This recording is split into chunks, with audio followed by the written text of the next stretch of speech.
বিধাননগর পুর এলাকার দু জায়গার ছবি আপনাদের সামনে রাখবো। দু জায়গাতেই দুটি বহুতল হেলে পড়েছে।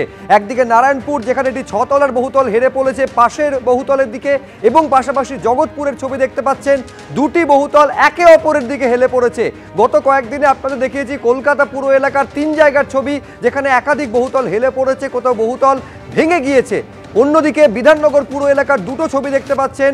একদিকে যেখানে জগৎপুর, সেখানে একটি 6 তলার বহুতল পাশের বহুতলের দিকে হেলে পড়েছে। এটা নারায়ণপুরের ছবি এবং জগৎপুরের ছবি, দুটি বহুতল একে অপরের দিকে হেলে পড়েছে। শুরুতে আপনাদের দেখাবো বিধাননগর অর্থাৎ নারায়ণপুরের ছবি, যেখানে এই বহুতলের যারা আবাসিক, যারা বাসিন্দা, তাদের সেখান থেকে সরিয়ে নিয়ে যাওয়া হয়েছে। স্থানীয় বাসিন্দারা তারা রীতিমতো আতঙ্কে রয়েছেন। প্রকাশ সিনহা আমাদের প্রতিনিধি আরো বিস্তারিত বলবেন এই নিয়ে। প্রকাশ। দেখো শুভজিৎ, আতঙ্ক কলকাতায় ছিল, এবার কিন্তু বিধাননগরে এসে পৌঁছেছে। বিধাননগর 3 নম্বর ওয়ার্ড এবং যে ছবি তুমি দেখাচ্ছ দক্ষিণ নারায়ণপুর এলাকা, 3 নম্বর ওয়ার্ডের এই এলাকায় 6 তলার একটি বাড়ি, এবং সেই বাড়ি ছবিতে তুমি পরিষ্কারভাবে দেখতেই পাচ্ছ বিপজ্জনকভাবে হেলে রয়েছে।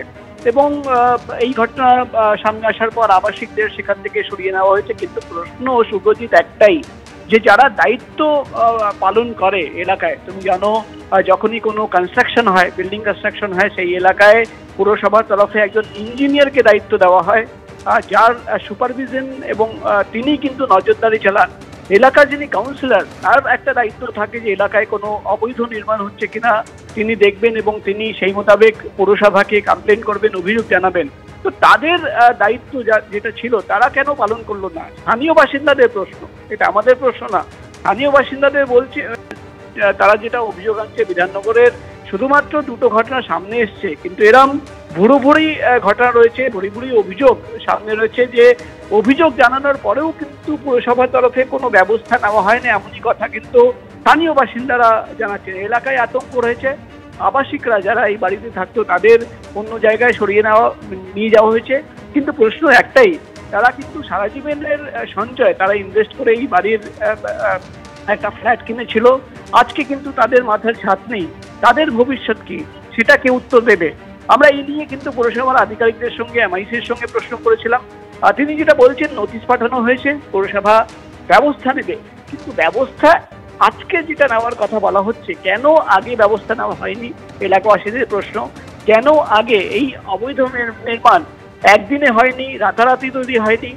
তার জন্য প্ল্যান স্যাংশন করা হয়েছে, সেখানে কনস্ট্রাকশন স্টার্ট হয়েছে, দিনের পর দিন, বছরের পর বছর কনস্ট্রাকশন হয়েছে।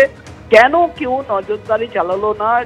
যাদের দায়িত্ব ছিল, ইঞ্জিনিয়ার থেকে শুরু করে স্থানীয় কাউন্সিলর থেকে শুরু করে এলাকার প্রতিনিধিদের, তারা কি করছিল? একেবারে এইটাই প্রশ্ন, তারা কি করছিল? যাদের দায়িত্ব পালনের কথা, যাদের নজরদারি চালানোর কথা, তারা করছিলটা কি? নইলে আজকে এই দুটো ছবি কি দেখা যেত? একদিকে বিধাননগর অর্থাৎ নারায়ণপুরের ছবি আপনাদের সামনে আমরা তুলে ধরছি, এবং অন্যদিকে বাগুইআটির জগৎপুর। এইখানে আশঙ্কাটা আরো মারাত্মক, তার কারণ দুটো বহুতল আবার এখানে একে অপরের দিকে হেলে পড়েছে।